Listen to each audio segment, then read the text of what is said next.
म्हणजे मला आता इथं येण्यासाठी तुझी परमिशन लागेल? हं? विसरू नकोस, माझी लेक ताराई या घरची सून आहे. आणि तू चुकून माकून का होईना या घरची सून जरी झालेली असलीस ना, तरी माझ्या शब्दाला बांधलेस, हे विसरायचं नाहीस कधी. माई, मी तुमचा आणि तुम्हाला दिलेल्या शब्दाचा मान राखते.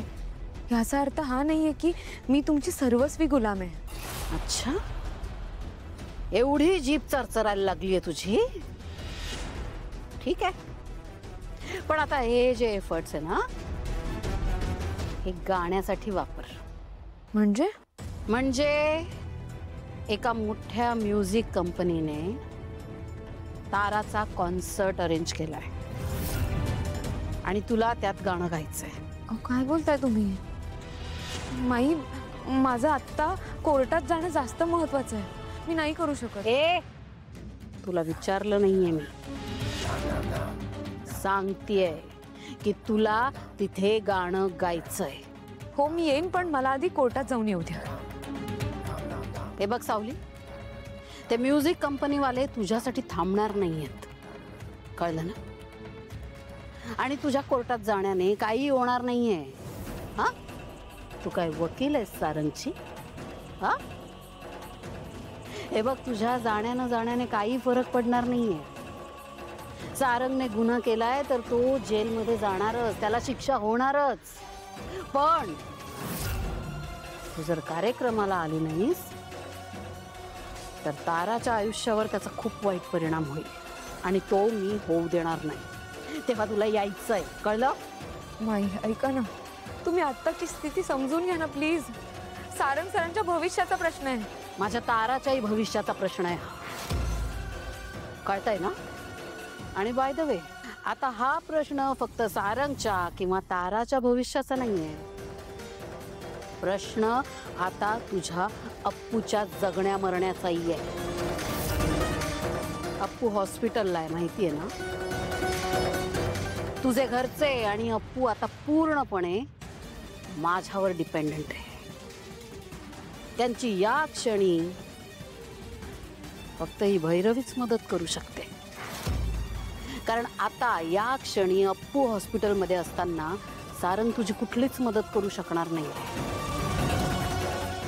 कोणाचीच मदत करू शकत नाही तो. त्याला स्वतःलाच मदतीची गरज आहे.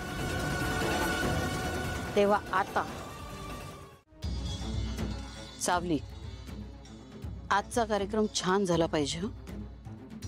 आज जी लोक आली आहेत ती खूप महत्वाची आहेत.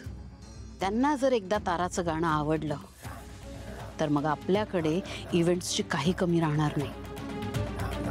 तेव्हा गाणं छान गा. आजचा दिवस माझ्यासाठी खूप महत्वाचा आहे. माझ्यासाठी नाही, तसं नाही. आज मला कोर्टात साक्ष द्यायला जायचंय. आपण गाणं लवकर संपूयात का? ऑर्डर देतेस मला? हा, सगळी गाणी गाऊन झाल्याशिवाय तुला इथून जायचं नाहीये. जेवढा वेळ लागेल तेवढा लागणारच आहे, कळलं? एकतर आधीच तुझ्यामुळे माझं आजवर किती नुकसान होत आहे तुला कळतंय का? हे काय म्हणाली होतीस? तारासोबत कायम राहील वचन दिलं होतंस की नाही? आणि मग आता जेव्हापासून लग्न झालंय फिरलीच होतेस वचनापासून. नाही, असं काहीच नाहीये. शब्दाला जागणारी सावली ती तूच ना? माई, मी कायम माझ्या शब्दाला जागत आले आहे. आणि तुम्हाला हे तर माहीतच असेल ना की कोण कोणाशी किती प्रामाणिक येते. मला माझा प्रामाणिकपणा तुझ्या समोर सिद्ध करायची गरज नाहीये. ज्या कामासाठी तुला इथं आणलंय ते मुकाट्याने करायचं, कळलं? जितकी गाणी दिलीये ती सगळी तुला गायची.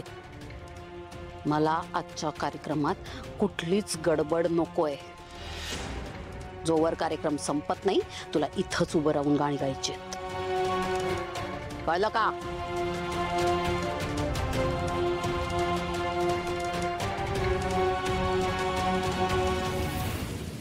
देवा, आता तूच सांग, मी कोर्टात कशी पोहोचू?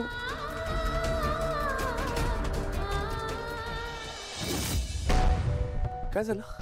एवढं अर्जंट बोलूनच? बॉस, सारंगच्या केसमध्ये एक महत्वाची लीड सापडली. काय? हा म्हणजे तू ज्या मुलाला भेटायला गेला होतास ना, हा. त्या मुलाच्या मोबाईलचं लास्ट लोकेशन ट्रेस झाले आपल्याला. क्या बात आहे. कुठे आहे तो मुलगा? जिथे तुम्ही त्याला भेटायला गेला होतात ना, तेच आहे लोकेशन. ओ, एक मिनिट, म्हणजे त्या झटापटीत ऍक्च्युली त्याचा फोन तिथे पडला होता. करेक्ट. आणि आता हाच मोबाईल आपल्याला त्या मुलापर्यंत घेऊन जाणार. मग चल ना, आपण वाट कसली बघ. चल चल चल लगेच चल. सावली मैंदळे हाजीर वो.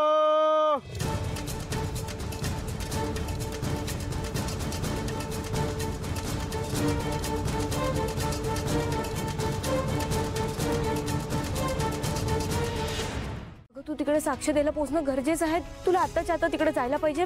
तू जा, मी इथलं समजा सांभाळून घेईन. पारू अगं कसं सांभाळणार आहेस? मी गेले तर गाणं कोण गाणार? कोण बोललं तुला गाणं म्हणणार आहे इथे?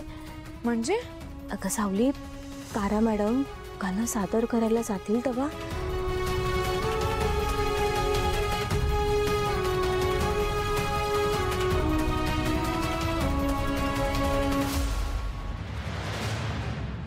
पारू, ह्या सगळ्यात तारा मॅडमला काही होणार नाही ना? किती काळजी करशील तू. काही नाही होणार तुझ्या तारा मॅडमला. आणि तसं बी आजपर्यंत त्यांनी तुला इतका त्रास दिला आहे, त्याच्या बदल्यात फूल न फुलाची पाकळी म्हणून त्यांना इतकं नको का परत करायला? सावली मैंदळे हाजीर वो.